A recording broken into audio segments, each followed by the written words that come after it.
Hello and welcome once again to Behind the Bench with Neil Francis, the podcast that goes back into Cardiff Devils history and has a look at a different topic each week and get the real story behind what went on, some good stories and some just general chit chat and a nice nostalgic view of beautiful Cardiff Devils hockey. I'm Gareth Hewish, and as always, I'm joined by Mr. Neil Francis. Hi, Gazza. And today is a little bit of a change. We've had a little bit of a roster shake-up. We've gone for a little bit of a small one-week trade. Mr. John Donovan, unfortunately, won't be joining us. And we are, of course, incredibly upset about that because me and Franny haven't got the memory or the storytelling abilities. Yeah, I rely on JD a lot to remind me of stuff that happened in my own career. But what we have got is a Cardiff Devils superfan who also just happens to be one of the best cyclists in the entire world. And it is Mr. Luke Rowe. Luke, thank you very much for inviting us joining us tonight, and we are very much looking forward to finding out about your Cardiff Devils journey. Thanks for having me, guys. Not only a cyclist, but also a podcaster in your own right. Podcaster myself, yeah. What's occurring? Give it a plug, yeah. Give it a free plug there. Yeah, listen to it myself, enjoy it, and good to get the background in another sport. Yeah, so I always go, talking about cycling, so it's a bit of diversifying now. Talk about hockey, try not to say anything silly because, I watch a lot of hockey, but I'm no expert.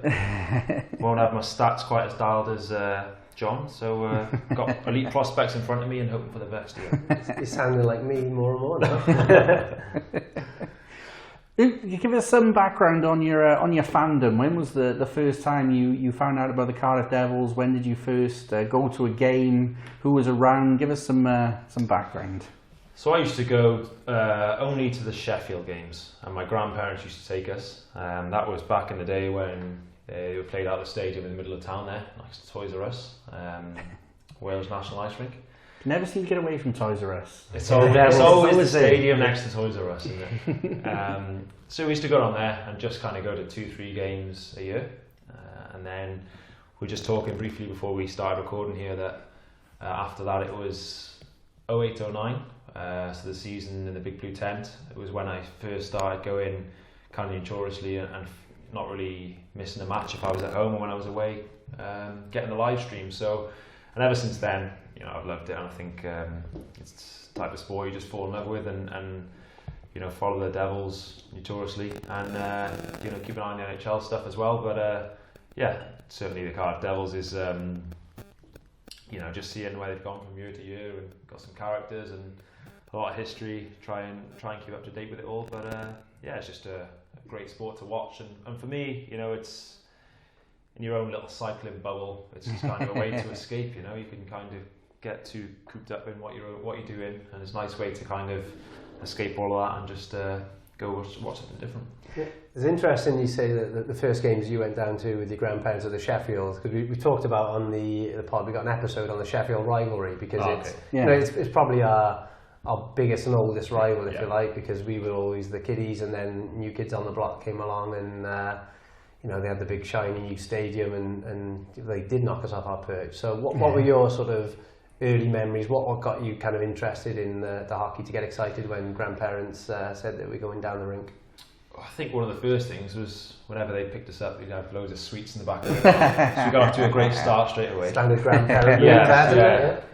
Bribing us. But I remember, what was the song we used to play when it was kicking off? It would be Devil Inside. We Will Rock You. Oh, We Will Rock You. Yeah. That's the one. So that's one song sticks in mind. And I just remember it just being, I used to go to a lot of sports as a kid, but I don't know why I didn't go more often to the hockey kids. It was my favourite, but it was just that old, gritty kind of, the venue itself. It wasn't, in any way glamorous, was it? It's been there for a long time. It's quite worn down. It's like distinctive smell. Yeah, it's sweat. Yeah, people still talk about it so fondly, don't they? The Wales national, and it was in some ways perfect for its era, wasn't great. it? You know, it had the atmosphere right in there. You're always close to the ice. And was it all seated, or was there some standing as well? It was standing. I was a standing season ticket holder. But that was, I think that was a late addition. In front of the cafe area, they had a little terrace in that wasn't always there, but just by skate hire. But yeah, there's definitely some standing area, which is very topical, as we just had our first standing section in the Viola Arena that went down really well on the weekend. Oh, it was amazing. I mean, for the past couple of weeks I've been trying to commentate, and it's been getting to the end of the games. It's really difficult to muster some of my energy to put in, because people can hear, like, people know if it's flat around, and you can try and polish it as much as you like, but it's really kind of difficult to then translate that to the viewer that it actually is exciting what's going on, even if people don't believe. But on Saturday I was just cutting out and just letting the sort of atmosphere around the game pump up. It was and I think it was nice to bring that to our rink. We experienced it in the CHL game, so we were across in for the Mountfield game and Graz, and I think that's where it started. In Mountfield, they had this big section behind the goal, as they do in a lot of the European rinks. So our fans were next to them. You know, they did a great job, as they always do, especially on the road. But you had this non-stop chanting and, you know, just noise and energy from the Mountfield fans, and I think that kind of inspired our fans to say, oh, we got to give that a go. And you know, they do a great job, but this was another level again. And I was up in the box with Todd, and we're looking down, and we're like, standing section, we need a standing section. And then the next game in Graz, just by chance, the section that they gave for our fans was a terrace behind the goal, which was a standing section, and it was non-stop from warm-up right the way through to the end. It was non-stop chanting. I went down myself for the third period, and you know, got involved there, and it was such a buzz. And after that, you know, everyone's like, we've got to try and bring this home. And you know, fair play to the fans that started it off. It was their own initiative. They actually bought an additional ticket, you know, for that block 13 to get something going. Then Todd jumped on board with it, and next thing, sell out the block, and it was a big success. So hopefully we'll see that. So that's going to carry on. Yeah, it's got to. Yeah. One block to two block. You could see by the end of the game, other people standing up in other blocks, and they were starting to get the words to the chants that they hadn't heard before. And yeah, I seen a couple of people. It was infectious. I saying to a couple of people after the game, like, we had a lot of noise in the Big Blue tent, as you experienced yourself. That was mega. And you know, the fact it was a temporary structure, all wood built, it just meant that if you were stamping your feet on the wood, there was that beautiful echo around. And I always said what we should have done is record that noise, and if it was going a bit flat in the viola, then you know, play that and get everybody up. But I think what happened there is that you did have people standing next to the glass who were, you know, used to that. You had people who were used to starting the chants in the same area. When we moved across to the viola, because it was like halfway through the season, people picked their season tickets based on the view, but maybe didn't coordinate it with each other. So you had people that used to sitting together and making the noise actually spread out around the arena. So they're still trying to make some noise, but it's hard to catch on then if they're just... Yeah, that's just going to take, with anything new, a little bit of time, isn't it, for them guys, the vocal ones, the guys who like to start the chants to, you know, perhaps they're all spread out, and season by season, you know, they'll come together and make a racket, won't they? You used to have people with pucks on the glass as well, didn't you? Yeah. You know, it was so loud down there, it was bouncing. Yeah, my brother was at the back of the boat with a megaphone. I'd never seen him have a megaphone in his life. He took it from the fire evacuation thing at work. It's just bizarre. Yeah, let's just hope there's not a fire where You mentioned the Big Blue tent there, and that's kind of where your full-time fandom started. I will, on behalf of John, have to say he hated the tent, and a lot of people didn't really take to it. But you just said there you loved it. It was a really unique building in lots of ways. What was it, a kind of love at first meet thing for you? I think when I went down there, it was just it was kind of like, you know, the original ice rink in there. It was just quite, you know, it was quite grotty, wasn't it? And people were saying, yeah, it'd be so nice to get out of here, get to the new venue. But then when we got to the new venue, people wanted to go back to the Big Blue tent just because the atmosphere.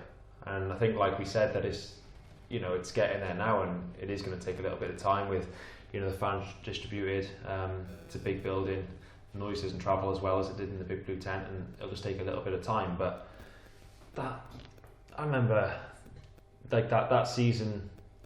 Which season was it where we had the record of the most wins in a row? It was 9-10. 9-10, yeah. Another pod that we go back in the archives. So 9 or 10. Year, as the momentum was building, it was just like the team began to feel invincible. That year was just mad, wasn't it? And you couldn't. Towards the back end of the season, you couldn't get a ticket for love nor money. Yeah, the momentum it was snowballing, wasn't it? That the team was playing great hockey, it was winning, and then Weller comes in, and that was exciting. And you could feel something special building. It was great to watch. We're winning, which always brings people in there. And like you say, by the middle towards the end of it, it was tough to get a ticket. And anytime it's tough to get a ticket, people buy earlier. I got a confession about that year actually. Towards we love a confession. Yeah, we do love it. It's the place to be. I've never said this actually. So we got towards the back end of the year, and I kept buying tickets in advance.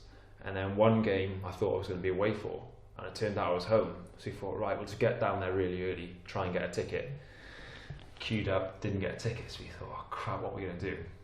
And there was that was it. So we waited outside and we said, right, we have to get in some way or another. And there was the smoking bit out front, and then towards the right, like if you're looking at the bar to the right, there was a fire exit. Yeah. And long story short, we just smuggled our way in. Wow. So we probably owe the Cardiff Devils 17 quid each. But that's and we didn't have a seat, so we just kind of stood around the glass and just when someone told us to move on, we'd move on. So there was one time I hold my hand up, we snuck into the Devils. I think you probably made up for it by giving us an exclusive. So all is forgiven. Now it's off your chest. And you can probably debt's paid. Yeah, sleep a bit better at night now. That was the Sheffield game. They ended up winning in overtime, penalty shootout. Was that the Mark Thomas overtime winner? Who Sheffield ended up winning? It was definitely Sheffield. Did Sheffield win the game or us? Shouldn't have brought this up if I don't know. Well, I think JD definitely against Sheffield. Yeah, if it's an overtime win, I think that's the Mark Thomas. And we lost. Goal, yeah. Yeah, okay. That definitely against Sheffield. I definitely went all the way to the end, yeah. But I didn't pay for my ticket.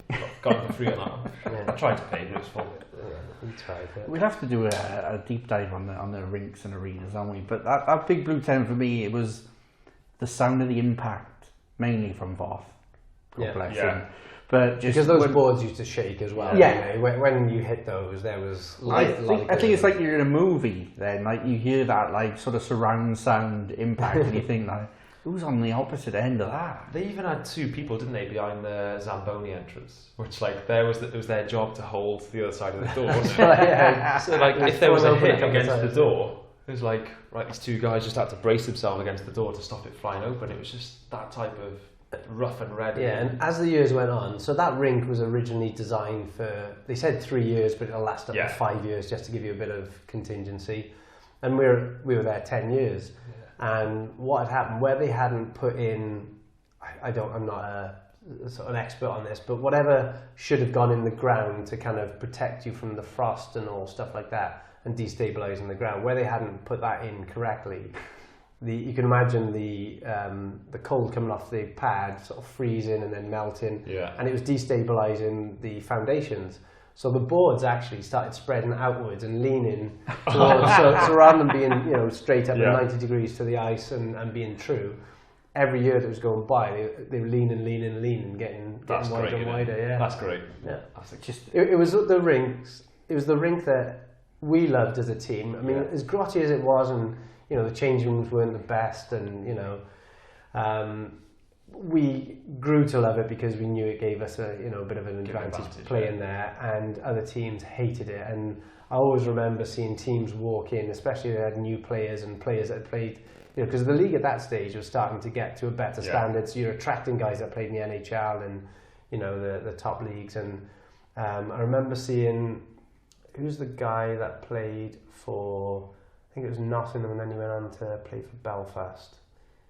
He played at quite a high level. It'll come back to me. Anyway, he walked in and he couldn't believe his eyes when he did the thing. And straight away I knew that he was going to have an absolute stinker. And he did. And early on in the game, I think he had caught someone with a stick, and he ended up getting thrown out, I think, for sticking Lordo. Because I think Lordo Do you know the guy I'm on about now? I'm trying to think who it is. What year would it be? I don't know. JD, definitely played for Nottingham and Belfast. Yeah, he signed later. Nathan Robinson. Ah, yeah, the artist. The artist, Nathan Robinson. Yeah, apparently turned down a sponsored car in Belfast in favour of a bike. Yeah. And he used to... A push bike. A push bike, yeah. And he used to ride it to the rink. Yeah. I remember turning up in the rink when we'd arrived as the away team, and he was riding it round the rink. So they're walking around. Belfast's okay, it's a big rink, but I don't think you need a bike to get around. Compared to the distances you go, I mean, I don't think you need that. But yeah, I think he was a kind of different kind of guy. But he was rattled in his head about the big blue tent, and you could see he was off his game. And something happened early on to one of our skill players. Lordo was the coach, and I grabbed him by the bench, and I was like, have a word in Robinson's ear, he's rattled already, and tell him that every time one of their players hits whichever our skill guy it was, you're going to take it out on him. Okay. So for everything they dish out to our guy, you're going to hit him twice as hard. And you can see him on the face-off. Lordo's kind of stepped across him, and you see that action, and he's having a whisper in his ear, and you can see this guy like chirping back, and Lordo's kind of giving him the look. And that very shift, I think Lordo went to hit him, and he went up and he just threw a massive high stick on Lordo, gets thrown out the game. 5 game, high stick in, out the game. And that was literally because the tent was in his head. Yeah, thanks for coming. Yeah. From minute one. No, it was a very... I loved it. I just thought it was just so weird and wonderful, and I thought it was a selling point in itself to go down to this thing that you kind of can see from afar. It looks like a mini IKEA, but you end up like having all these sort of memories from it. Be great now, wouldn't it, to go down? If you could go down now, and just go to one game. Say there's a game on tonight. Well, it's in Leeds. You've got a Leeds. It's been rebuilt. To Leeds. Yeah, so they picked apart the frame and... Is there much to save? Bit by bit. But I think I don't know if they played their first home game Not yet. No. It's got a history of being delayed, doesn't it? Because I don't know if you remember. I heard you spoke about that Leeds on the last podcast, didn't you? Yeah, the BBT was meant to be ready on a certain date, and we even got down there to play Newcastle, I think it was, in the first game, and the ice hadn't even sort of set by that time, so did the game go ahead? No, got called off, and then... Well, the irony of that is I actually got into that game, because I was... through the fire exit? The security's lax on our fire exit, I tell you. But from memory, the ice was a lot worse in later years than what it was on that night. A few times the game had to get stopped, and you had to get all the players out to skate around. Especially clear the mist, wasn't it? Yeah, clear the mist. Got to the point where you couldn't really see the puck, and you had to... We need a trip to Leeds for old time's sake. Because the exact same thing happened building it in Leeds that happened in Cardiff. It blew down. So they built the one frame, bit of a gust of wind, bit of a stormy night, gone. How much do you reckon they paid for the big blue tent? I think, and don't quote me on this, they paid for its removal rather than pay to get it, because it would have cost to take it down to dispose of it. So they've paid for that and then taken up there to... I should just lit it up and insurance shops. What type of player do you prefer watching? You a skill guy like a Joey Martin, or are you a bit more of the physical guy like Voth? What's your poison? I think when I'm sat there and I'm watching a game, I can appreciate every aspect of it. A lot of people, I've taken so many people down to the game, and the first thing they say is, "Oh, is there going to be fights?" And it's like, well, there could be, but if there's not, it's not. It's a great game either way, and that's the way I see it.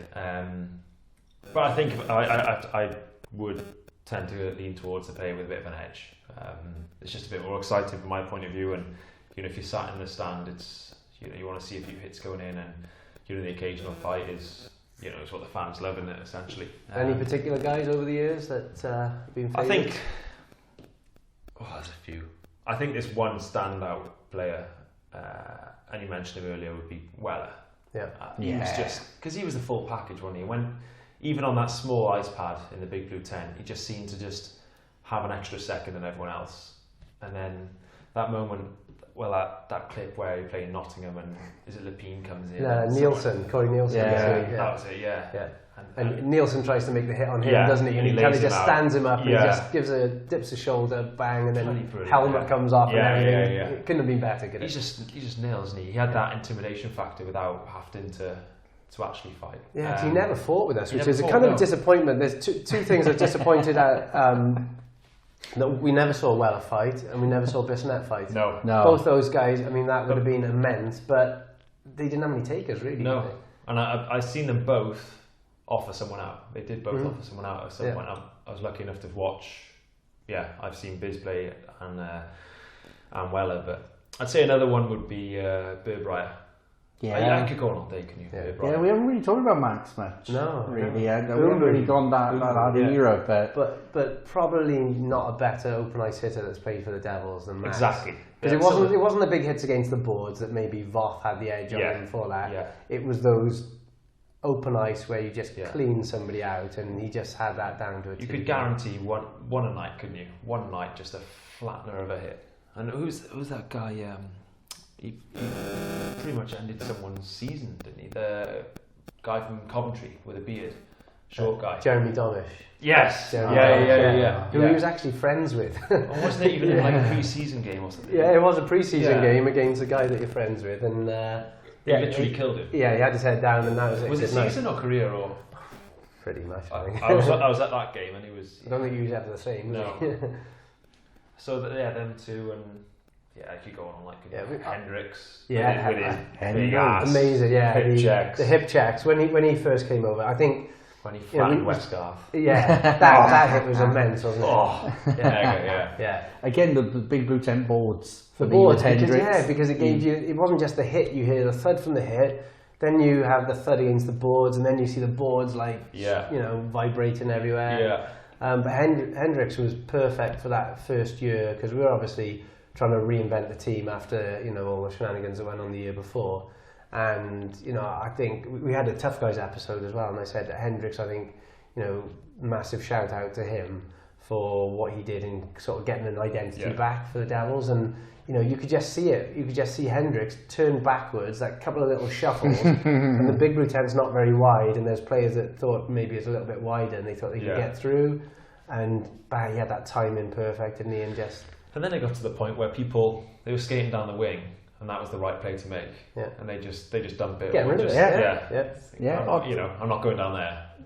It became a weapon. Teams actively must have talked about it as well, because like you say, they didn't go down that route. It wasn't where they wanted to be. Yeah, it was the right play to make, but they thought I'm not going to try and get past that ass, Going back to Burbrier for a second, has there ever been a player that has been as beautiful to watch making a pass through his legs from behind the goal line, who could also be as physical? I can't really remember someone who really could score a hat-trick in a blink of an eye and score 3 peaches. Well, I think the best compliment for Max is that he always played on the top line. Yeah, and whoever he played with on that top line, whether it was Silverthorne, whether it was Matska and Powles, all those guys, they all had great years, didn't they?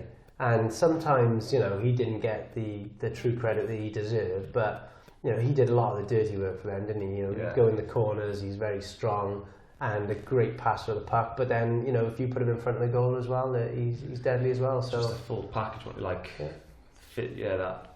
he just had that crazy odd moment as well, didn't he? He'd always walk away, but that every now and then, he just let loose as well. Yeah, and those hits again. I mean, the psychology of sport. There's so much going on. I've heard friends of mine who've played against Cardiff, who've played on Cardiff's team and then they've been on other teams. Always talk in the dressing room is full of Voth before a game when we Voth. Watch out for Voth; he'll kill you. He'll hit you. Doesn't matter how late it is.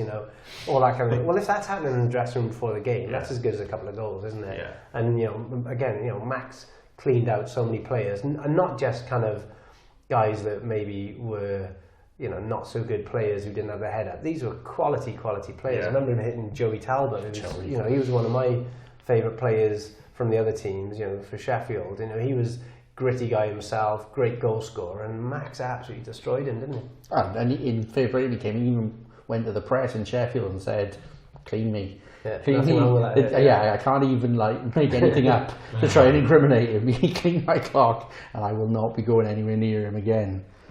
Luke, were you there for the infamous ice clearance with Voth fighting behind the benches? Hull. Against Hull, yeah. No, I wasn't.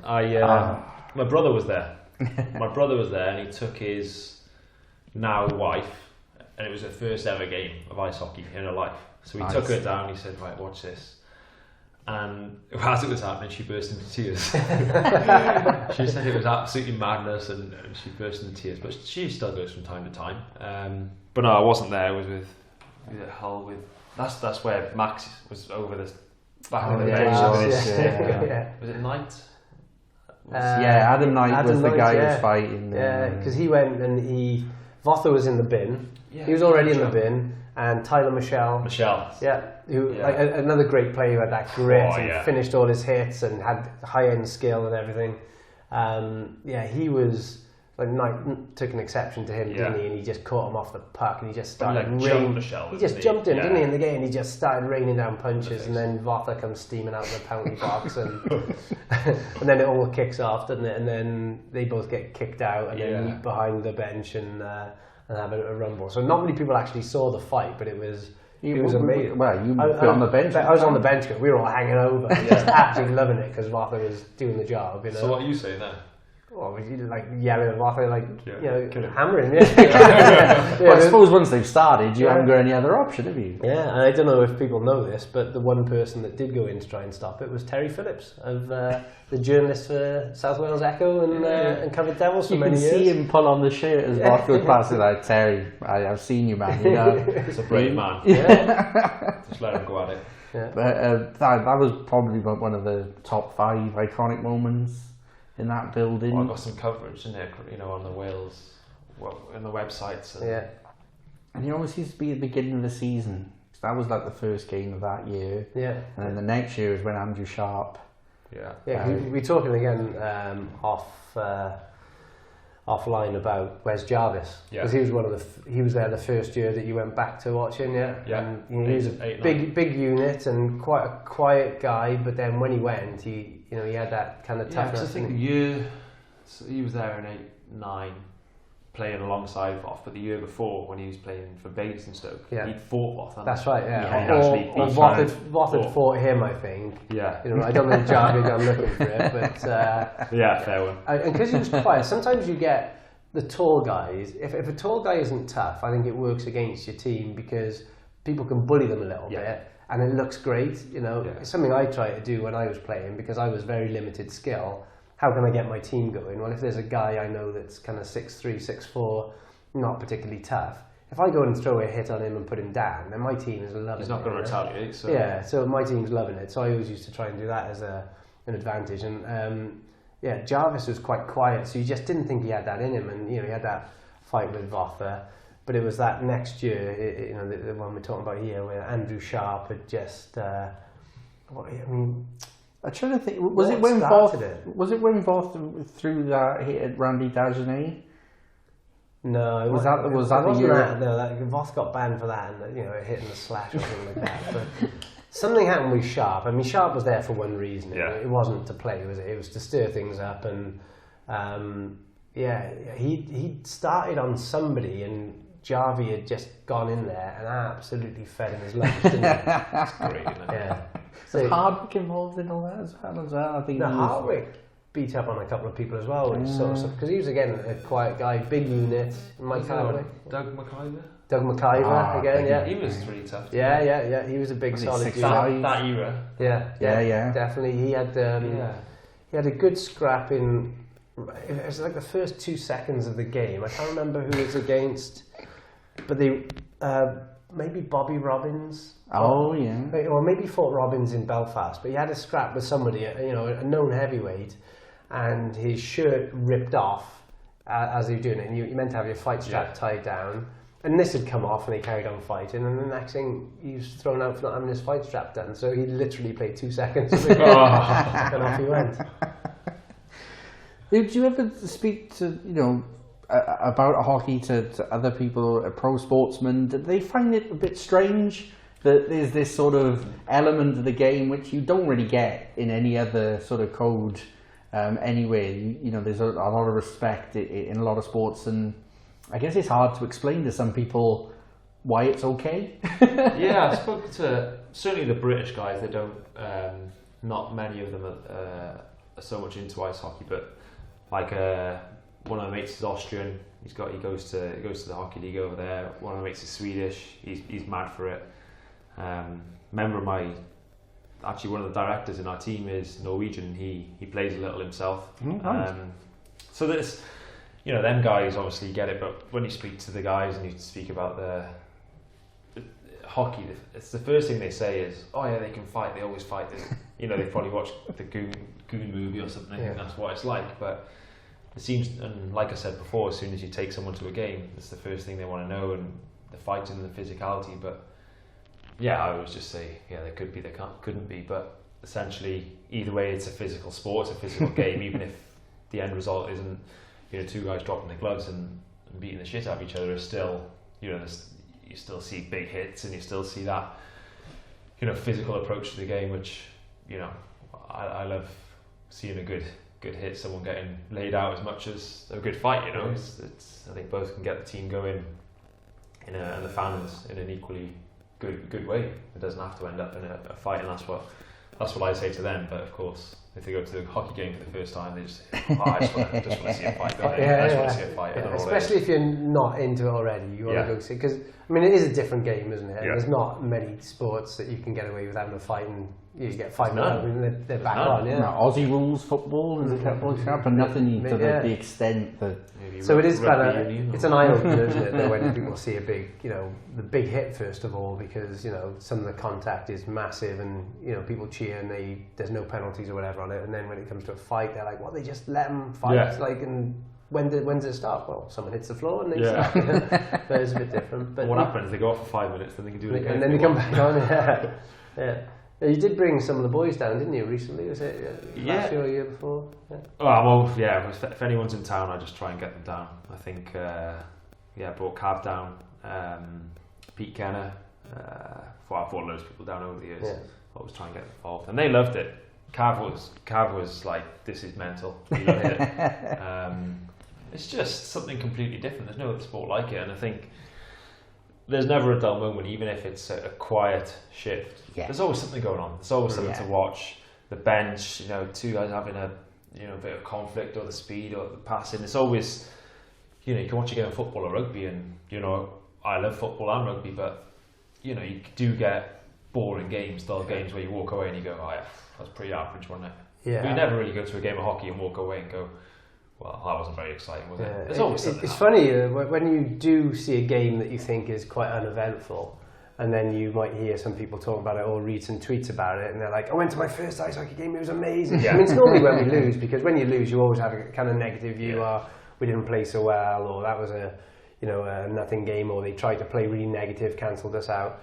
But there's somebody that's come there for the first time, never seen anything like this, and they're going away buzzing. They've just seen this, you know, massive action-packed event where you become used to watching it. You get spoiled, don't you? And you get a bit spoiled. Yeah. That it's not a game where it's kicking off every 5 minutes, but you know, there's still enough in every game that somebody that new to that game is going to want to come back. It's definitely gone quieter on the physical side, hasn't it? I think.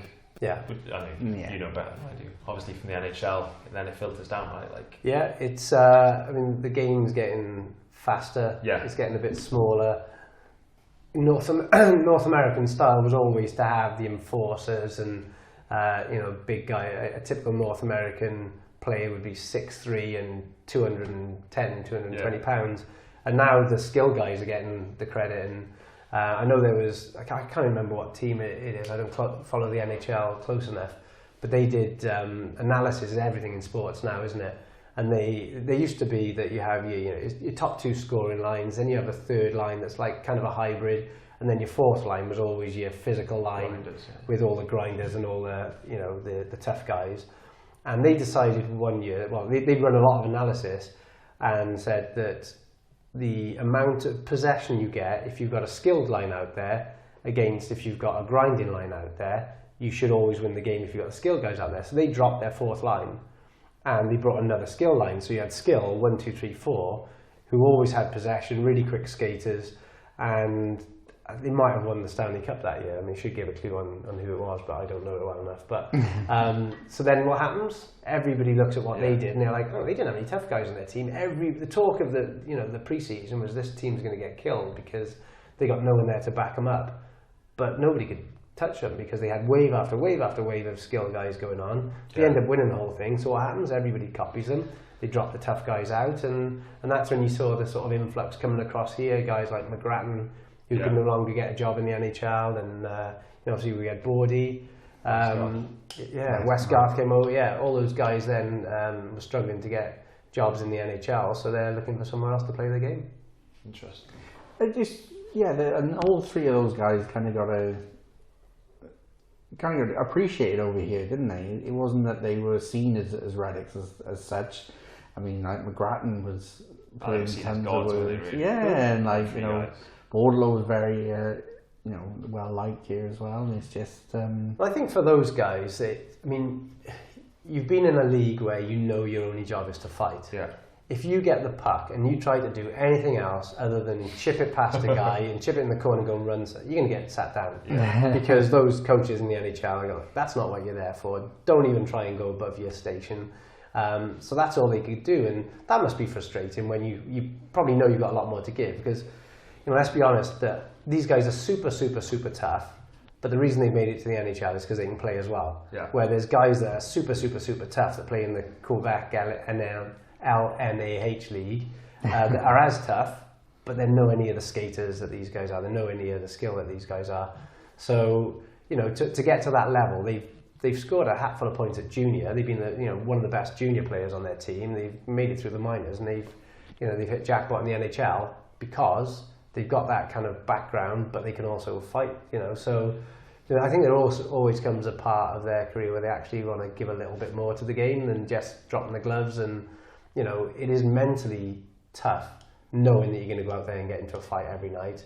And a lot of tough guys that speak about it say that they might see calm on the ice and just chuck down their helmet, chuck down their gloves, but in the lead up to that they might have been physically sick. They might have had a bit of anxiety leading up to it because they know that they're going up against somebody that's equally as tough, like effectively punching power of a heavyweight boxer. Yeah, and then when they all come over here, they all put up pretty good points as well, don't they? Well, yeah, and the thing is, sometimes they're a bit of a letdown because you're expecting someone to come over here and just fight every week because that's what you're used to watching them on the TV doing. But actually, they're not making $1 million anymore. So they actually want to have a bit of fun playing. They want to do the fun side of hockey rather than just the fighting side. So the anticipation is all built up that all these guys that are super heavyweight tough are coming over. But quite often it's a little bit of a sort of damp squib, isn't it? Because you look at McGrattan and Bordelot. There's obviously a lot of respect because they knew what each other have done in their careers. But I don't think they came anywhere close to fighting, really, did they? A couple of scrums came in, they hugged each other and they had a word in each other's ear, and that was it. Do they really want to drop the gloves? Yeah. Who do you like on this year's team? You still keep up with it? You're still on the stream and such, trying to keep up with the games. Is there anyone that's caught your eye so far on this year's roster? I've been to see 2 games since the start of this year, and I think of the new guys, I'd say from the whole roster, probably the most impressive player for me and the best to watch is Lingley. He's just, he, like I said about Weller earlier, how he has the puck and he just has that extra second all the time. He's in the right place, right time, has the time. And just that calmness. I think he's my favourite player to watch at the moment. And then I don't know how to say his name. Number 15. Mariamaki. Yeah, Mariamaki. That's a mouthful in it. He's just a bit loose as well, isn't he? Just has a bit of an edge to him. Doesn't look like the toughest guy in the world, but he finishes every check.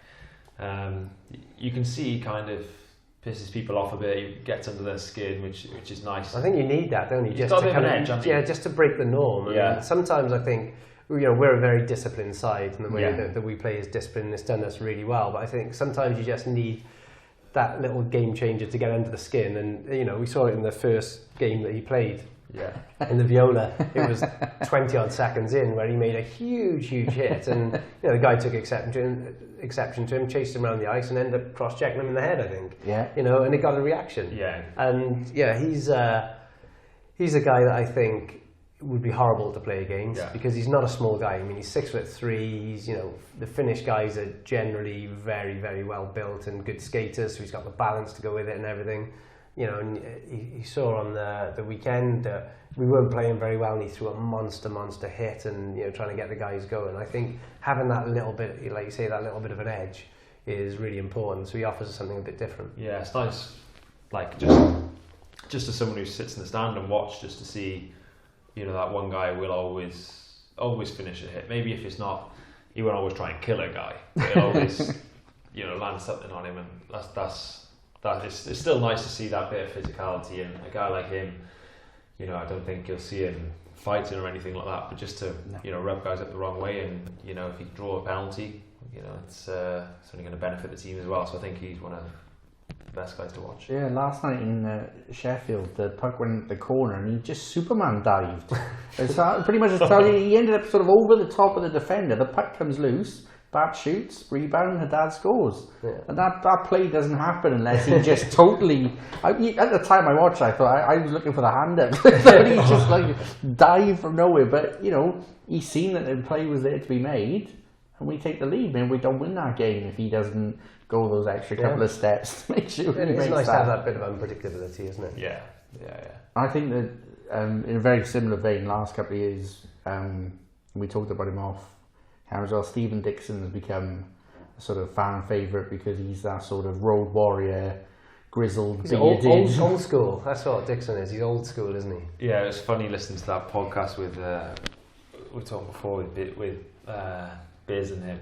Just he seems proper, rough, old school. Yeah, just to look at him as well, big hair, big beard, 2 teeth left, he's and there's a lot of sort of old stories about him, and he obviously had some good nights out, and struggling to get to practice the next day and all that kind of thing. But you could tell that he was one of Biz's favourite teammates that he's had. But he's another gritty one. He always in the crease, just if you're playing against him, you're like, oh, fuck, this guy again, just get out of the way. I know, it was funny. He scored a big goal last year. I think it might have been away in Sheffield, which is always a big goal. If you score in Sheffield, that to me is always a big goal.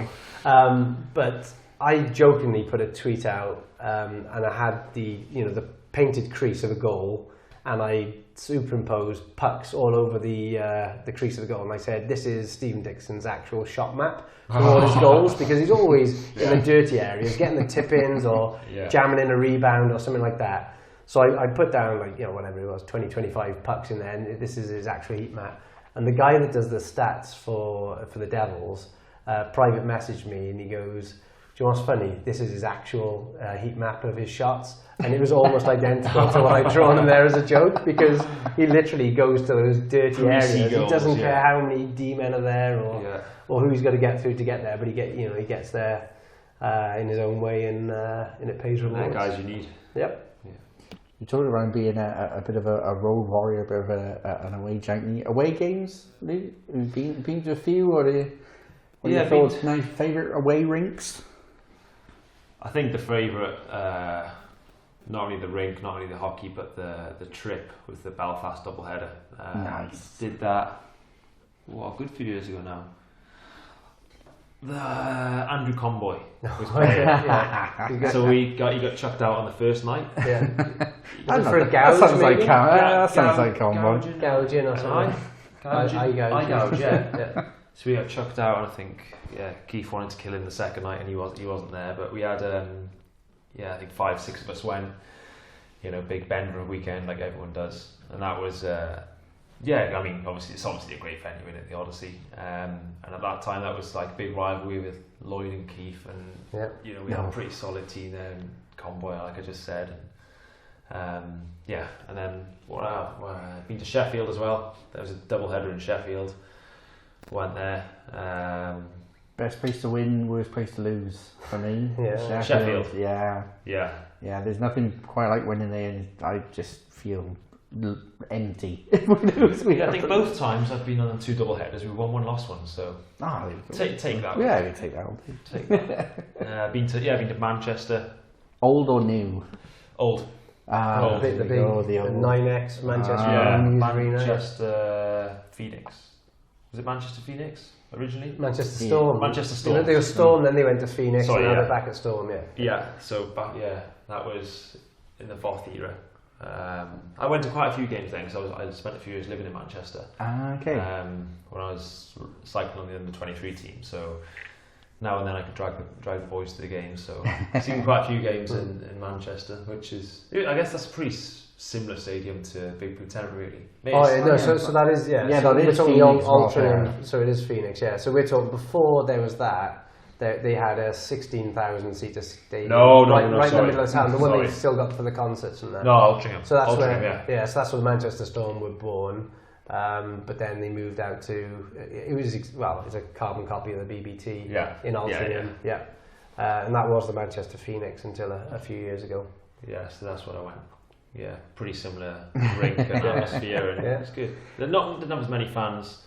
They're a bit low on numbers down there, but they dropped down, didn't they, as a Phoenix, bless them, and now Finity's kind of taken all of that Big Blue Tent ethos and he's taken the blueprint from the big blue tent, and the 1 year it worked really well for him, didn't it? I think the first year where Finna took over there, they finished up in second or third or something.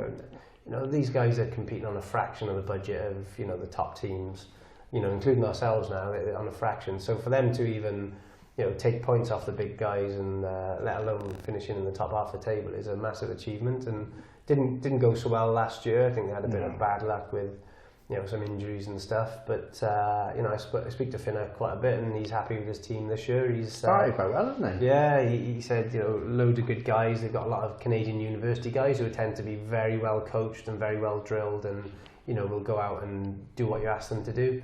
And he's supplemented it very nicely with Lane Ulmer, of course, who we know well from Cardiff, and he's a fantastic guy to have on the team, great teammate. A leader on the ice, and adds that bit of experience, and his brother-in-law is playing there who's got an even better resume than Lane, so I think that was a smart move, bringing those two older heads in there to kind of lead the young guns that he's brought in. Steady the ship. Let's talk a little bit about memorabilia. We were talking, you tweeted out about a stick that you have, and this may be another mystery to our show to go along with Beavis and One Punch and all of the manner and of Steve-O, the Hungarian interpreter, the teetotaler, fell off the wagon. And this may go down, but we also may finally crack this if we put some real effort into it. You have a stick from the 1984 Olympic Games. Yes, we're missing our main man, aren't we? Who's going to try and help us get to the bottom of this? John would have been a big help. So my brother's wife, her dad went to the 84 and 88 Winter Olympics for biathlon. He got talking to a guy in the village, or got friends with a guy in the village who was from, I was supposed to say Czech Republic, but it was Czechoslovakia back in the day. Sorry, Czechoslovakia. Czechoslovakian guy.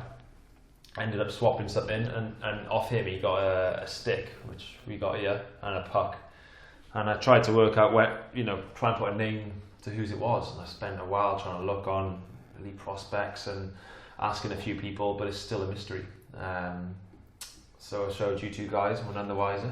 But Franny's got some sort of forensic detail about the stick, and how tall are you saying the guy would have been? I'm saying the guy is between 5'7" and 5'8", judging by the height of the stick. I've confirmed that he's not number 6, because it does say number 6 on the stick, but that's the lie of the stick, so that is the kind of angle where the shaft meets the blade, so that's 6. Showed my hockey knowledge of regulation, but now I said, look, he's got his name on it. Next person you show it to, you can say, this is a 6 lie. We know he's lefty, isn't he? He's a lefty, he's a lefty. Just scrolling down the roster, number 29, Vincent Lukac. He's about 5'8". Could well be him. He's probably the shortest guy on the roster, and That's where my money... I need to find... What are you looking at there? 84? I need to double check with him that he got the stick from 84, not 88. But it'd be pretty cool to know exactly who it is. Hopefully it's a mega player. I'm trying to think now. So it's a Titan TPM 4000. What have we got on there? On the puck? We're looking at the puck. That's 1970. Well, no, that's the logo, isn't it? So we should say when. Oh, actually, the guy I'm on about played in Britain for Stratton Redskins. So maybe we'll get some Stratton Redskins fans. If anyone's got a Vincent Lukac stick that we can compare it with, then please post a picture at BTB Friendly. Well, there we go. Well, if you're happy with that, we'll continue this journey for you, and we'll. This guy played in the World Championships. So did you say Olympic Games? Yeah, Olympic Games. He had 7 games, 7 points. He's had a great Olympic Games. And you got to stick right here. We're going with it. Let's just go with Vincent it. I'll claim it. There it is, yeah. Vincent what? Vincent Lukac. Streatham legend. Did I get his name right? Yeah, Lukac.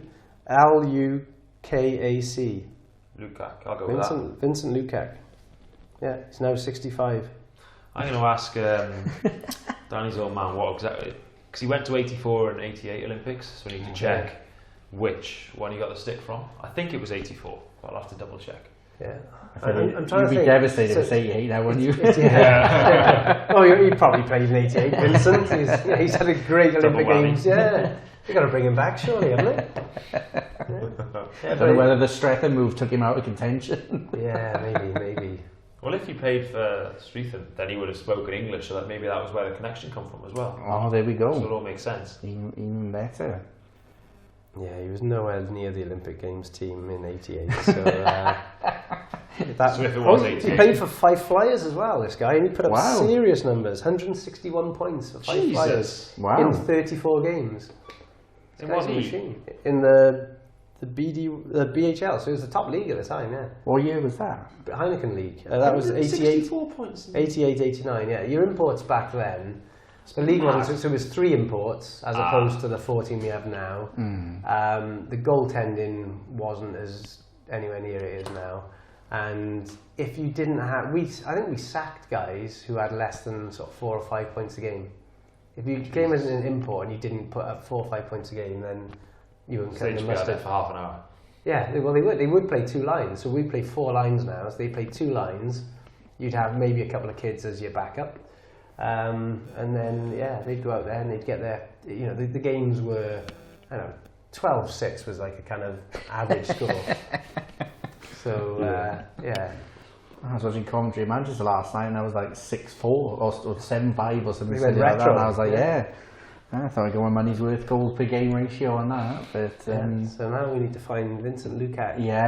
Any Vincent Lukac memorabilia to compare. Fife fans are bound to, someone's bound to know him in Fife, because Fife have had pretty much the same fan base for the last 70 years, I think. So they love it there. We're not going to talk badly about Fife, because John did that twice last week. And no, I'm just saying they've got a loyal fan base. No, a couple. But that's part of the cause. That's not just from Fife. I know. That's my mission now, is to find out. Yeah, we'll do it. I need to find out which exact Olympics it was. But I've spent a while doing this. Pictures and zooming in on sticks and trying to get to the bottom of it, and in the end I just cracked. We'll do it. We get our best people on. But you've helped with the height. The height, definitely narrows him down. That narrows him down. No bigger than 5'10". I'd say maybe a couple of inches smaller. We could look as well, because it's got the nations down the side there. We think is the group he was in. Oh, hang on. If that is him, no, that's a right-hander. No. Oof. We were so close. Lukac is back on the coho there. If we could have done that live. It looks Spectre Francis. Right, leave that one with me. That's your mission. Yeah. Have you ever played? Have you ever had a skate? No, I'm like Bambi on ice. It's tragic. I've tried a few times, and I'm just crap. And it's actually in our cycling contract, in our team contract, that we're not allowed to ice skate. Fair play. We're not allowed to ice skate. We're not allowed to ski. So since 2012, which is when I first signed my first pro contract, it's this is not an option, which is a bit of a shame. I mean, if I went on the odd time in the winter, I don't think they'd mind just the odd time, but it's just something that I'm quite injury prone, and I've battered myself a few times, crashed my bike, so I don't want to. I'm terrible at it. I'm like Bambi on ice, so just stay away and stay in the crowd. Well, we did find a Luke Rowe, didn't we, that is playing somewhere in. I think I sent you a message as a Luke Rowe. Yeah. He's out there in the States. Yeah. Trading off your name. Some hockey god. Yeah. So you can always say, look me up on Elite Prospects. Prospects. Is he American, is he? Yeah, I think so, yeah. So that means I'm usually there's two of us, so I'm going Elite Prospects page, so now it's just me. Feel left out. Franny, any further thoughts? We've delved quite deep into this sort of Big Blue Tent era. I think the one thing that we need to mention is where we're recording from today. So it's normally at Gaz's house, but we're at Luke's house, and we're in your man cave, aren't we? And it's very, very much hockey themed, isn't it? So, just looking around, we've got signed Devil shirts up there. We've got a Copita LA Kings shirt. Signed, don't nonetheless. So there's a link to the team Ineos, one of your staff. Yeah, one of our members of staff knows him pretty well. So he mentioned we got talking about hockey. He said, "Do you know this guy Kopitar?" I was like, "Come on, man!" Yeah. Anyways, he got me that jersey, so that's pretty sweet. Yeah, and looking around, we got a random hockey stick. That's a devil stick. Oh yeah, nice. And what year is that one from? We know. Last year. Oh, that's new. Yeah. And we've also sitting on some quite fantastic bar stools. I'm very, very jealous of the stools. So that's we've got these from America. These are the original four, aren't they? So we got a Maple Leafs, a Boston Bruins, a Red Wings, and Philly. Were Philly in the original four? I don't know. Let's say we were. Say yes. No, I think Montreal. Canadian. Yeah, but three out the original four anyway. There we go. But very impressive bar stools, and you got right on the top of the bar. We've got a Rowe's bar with loads of photos of the Devils and Boston as well. So that's your team, isn't it? That's my team, Bruins. That's my brother. He tried hockey. Look, my brother got me that. So that's my brother and one of my mates. They tried hockey. All the gear, no idea. It's good. Yeah, many a beer's been sunk in here. Yeah, and this is where you web stream some of the games. Yeah. When you We got a Apple TV. So just like a game on here, chill out, a couple of beers. A lot of good times we've been having here. It's one room where I just kind of got my little egg chair, so I come in here, in the winter, get away from everything, maybe have a little tip of the whiskey and watch a hockey game. Oh, I'm very impressed. That's my perfect Saturday evening. There you go. It's been a long time since they've allowed me to have a tip of the whiskey during the Devils home game. If it's home, I'll be down there, but if it's away, I'll stick stick the on webcast on, get the boys round, and a couple of us sitting here, watch a game, dream. Domino's pizza. Oh, Bob's your uncle. Amazing. Yeah.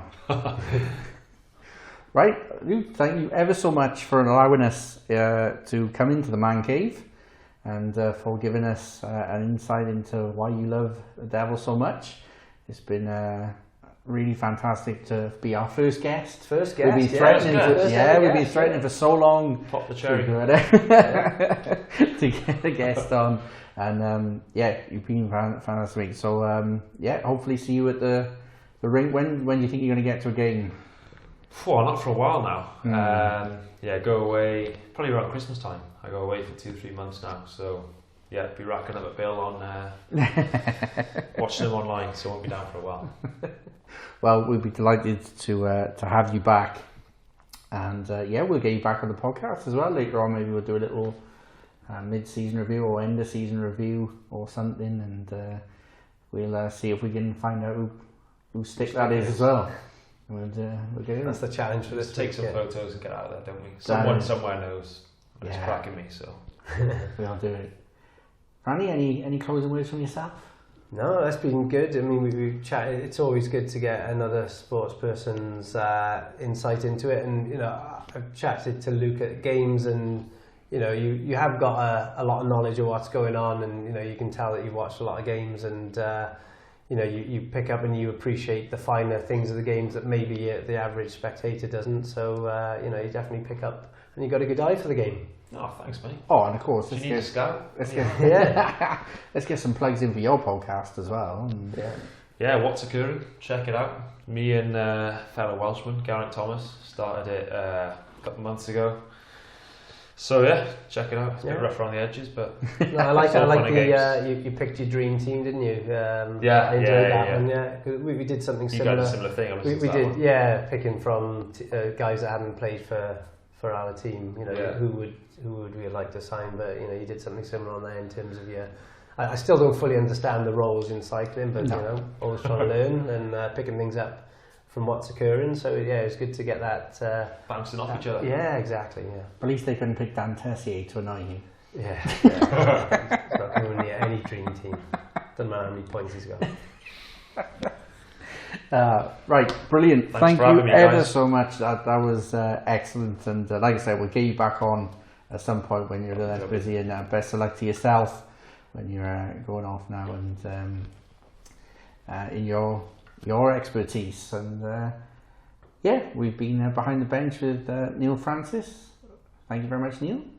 Cheers, guys. Cheers, Luke. Thank you very much, Luke. And we'll be back to our regularly scheduled programming at some point in the next few weeks, and Mr. John Donovan will be back to join us. Are we playing it out with Brass Bonanza? Of course. Let's get it on.